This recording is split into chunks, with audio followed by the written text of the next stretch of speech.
Assalamualaikum warahmatullahi wabarakatuh. Salam sejahtera bagi kita semua. Om Swastiastu, salam kebajikan, nama budaya. Halo teman-teman, sebelumnya kenalin. Saya Naila Vina Hasanah dan rekan-rekan saya ada Adelia Prianti, Nurita Ayu Maharani, Ariel Putra Setiawan, dan yang terakhir ada Benediktus Dwi Bibiarto. Di sini kami akan mempresentasikan tugas video kami yang diampu oleh Bapak Ahmad Bahtiar, Magister Pendidikan. Pendidikan di masa Hindu dan Buddha. Pada zaman Hindu dan Buddha, pendidikan dimulai melalui penyebaran agama. Karena kala itu belum ada sekolah-sekolah seperti yang kita kenal sekarang. Dulu, para biarawan maupun ulama menjadi guru tanpa menerima imbalan duniawi. Lalu pada masa itu, pendidikan juga didapat dari keluarga.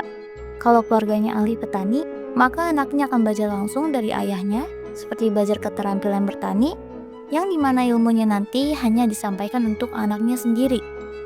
Juga dapat belajar hal lainnya yang sesuai dengan profesi keluarga. Kemudian, putra-putri raja mempunyai tempat belajar tersendiri, yang disebut dengan pura. Di sana, mereka mempelajari ilmu tata kenegaraan, sopan santun, ilmu bela diri, dan juga ilmu spiritual. Materi yang diajarkan bukan hanya hal umum, tetapi juga memuat nilai-nilai dan ilmu yang bersifat religius. Baik, selanjutnya kita akan membahas tentang pendidikan di masa Portugis. Kedatangan bangsa Portugis ke wilayah Indonesia pada abad ke-16 pada awalnya didorong oleh kepentingan ekonomi, khususnya perdagangan rempah-rempah yang berpusat di Maluku. Namun, selain tujuan dagang, Portugis juga membawa misi keagamaan, yaitu menyebarkan ajaran Katolik. Peran misionaris menjadi sangat dominan dalam upaya ini, terutama yang berasal dari Ordo Serikat Yesus atau Jesuit, seperti Franciscus Xaverius yang aktif menyebarkan agama sekaligus memperkenalkan pendidikan barat kepada masyarakat setempat. Lalu, pada tahun 1536, para misionaris mendirikan sebuah sekolah di Ternate, tepatnya di Pulau Solor, yang berfungsi sebagai pusat pendidikan bagi calon misionaris. Sekolah ini menjadi cikal bakal berkembangnya sistem pendidikan ala Portugis di wilayah jajahan. Pada tahun yang sama, Antonio Galvano, seorang tokoh Portugis, juga mendirikan sekolah seminari yang tidak hanya menitik beratkan pada pembelajaran agama, tetapi juga memberikan pelajaran dasar seperti membaca, menulis, dan berhitung. Keberadaan sekolah-sekolah tersebut mendorong berdirinya lembaga pendidikan serupa di wilayah lain. Meskipun demikian, kesempatan untuk mengenyam pendidikan masih sangat terbatas. Umumnya, pendidikan hanya dapat diakses oleh kelompok tertentu, seperti anggota komunitas Katolik, calon rohaniwan, atau kalangan elit lokal yang memiliki hubungan dekat dengan pemerintahan kolonial Portugis. Pendidikan di masa Jepang. Penduduk Jepang di Indonesia memberikan dampak pada berbagai kehidupan masyarakat. Tanpa terkecuali, dunia pendidikan mendapat pengaruh pendudukan Jepang dalam rangka memenangkan perang Jepang, melakukan berbagai kebijakan dalam bidang pendidikan agar dapat mendukung kemenangan Jepang. Langkah yang dilakukan Jepang dengan cara menyebarluaskan ideologi dan semangat Jepang, mereformasi kurikulum dan membuat kebijakan pada pendidikan Islam selama Jepang menjajah Indonesia dalam banyak sisi berdampak buruk bagi pendidikan di Indonesia. Namun, ada beberapa kebijakan yang berdampak positif terhadap pendidikan di Indonesia, seperti digunakannya bahasa Indonesia sebagai bahasa pengantar, dihapusnya dualisme kurikulum dan pendidikan militer yang berdampak pada kemampuan militer para pemuda Indonesia.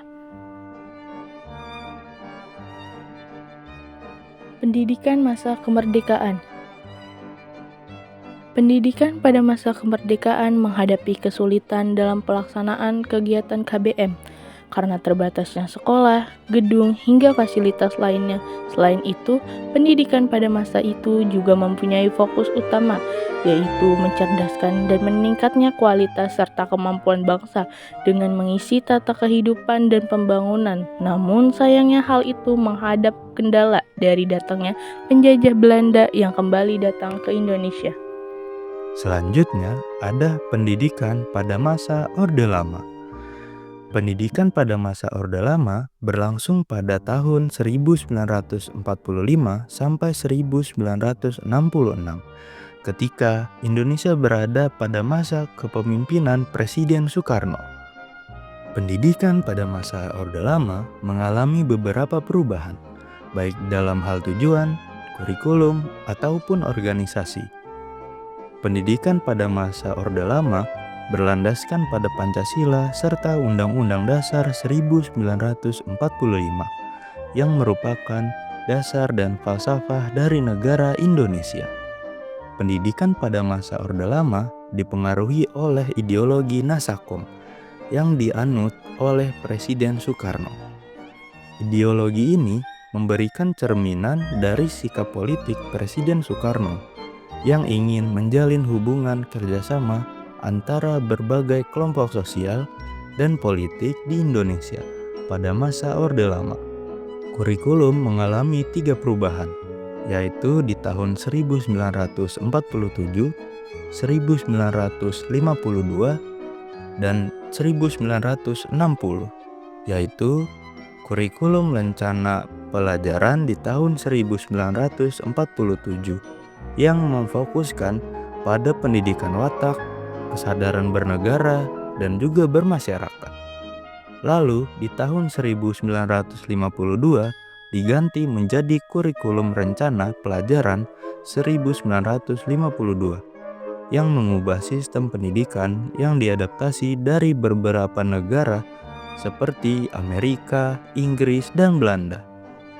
Di tahun 1960, kurikulum 1952 diganti menjadi kurikulum 1962 yang merupakan penyempurnaan dari 2 kurikulum sebelumnya. Dan juga secara khusus kurikulum ini menekankan pada pendidikan nasionalisme, demokrasi, dan juga kewarganegaraan secara khusus. Pendidikan pada masa Orde Baru.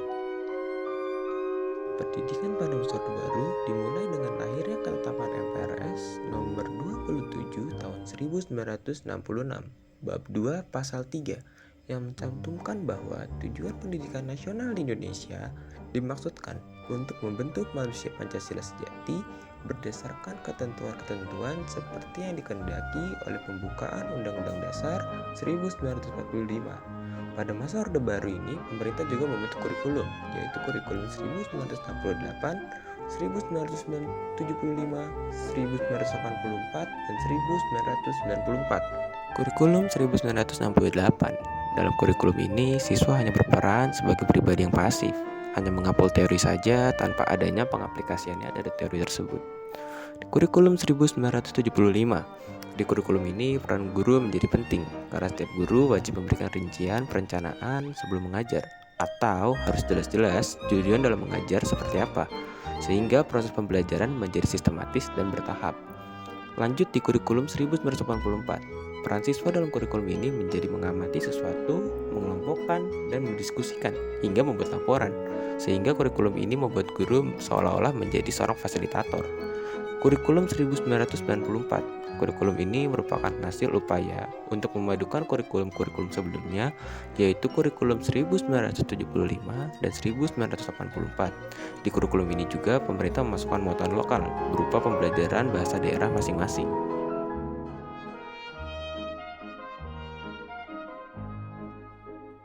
Pada masa reformasi Indonesia, mulai tahun 1998 hingga sekarang, dunia pendidikan mengalami banyak perubahan, terutama di bagian kurikulum yang sudah berganti berkali-kali.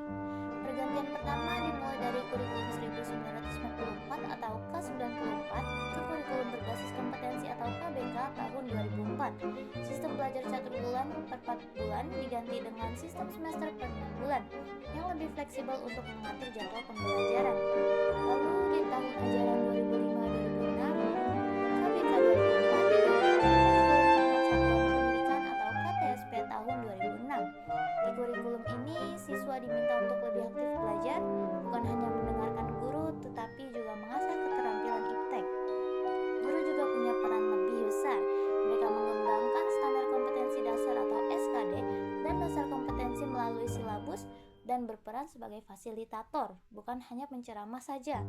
Selanjutnya di tahun 2013, KTSP 2006 diganti oleh kurikulum 2013 atau K13 yang mulai diterapkan di beberapa sekolah pada tahun ajaran 2013-2014 dan serentak di tingkat tertentu pada tahun ajaran 2014-2015. Pada tingkat SD kelas 1, 2, 5, dan 6, sekolah menengah pertama pada kelas 7 dan 8, dan sekolah menengah atas pada kelas 10 dan 11. Hingga sekarang, kita pakai kurikulum Merdeka, mulai diterapkan di beberapa sekolah pada tahun ajaran 2022-2023. Yang bikin beda di kurikulum ini adalah siswa dibebaskan untuk mengembangkan minat dan bakat mereka di sekolah. Metode belajar mengajar juga berubah, guru bukan lagi hanya mengajarkan dari